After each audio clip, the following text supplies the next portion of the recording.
Sunday வந்து எப்போவுமே ரொம்ப ரிலாக்ஸ்டாக போகும். எந்த ஒரு வேலையுமே மேக்ஸிமம் வந்து நான் செய்ய மாட்டேன். ஏன்னா அன்றைக்கி ஒரு நாள் தானே ரெஸ்ட் அப்படின்றதுனால.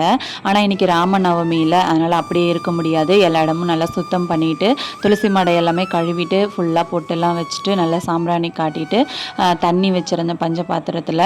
அதுக்கப்புறமா வெத்தலை பாக்கு வச்சு அப்படியே சாமி கும்பிட்டு முடிச்சாச்சு.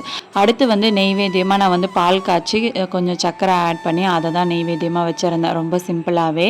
அதுக்கப்புறமா வந்து துளசி மாலை கட்டுறதுக்கு டைம் இல்லை. அதனால் வந்து 2 பக்கமும் அதாவது ராமர் ஃபோட்டோவுக்கு வந்து 2 பக்கமும் துளசியை வந்து வச்சுட்டு அப்படியே வந்து தீபதூப ஆராதனை எல்லாமே காட்டிட்டு நல்லபடியாக சாமி கும்பிட்டு முடிச்சிட்டேன் ரொம்ப திருப்தியாக.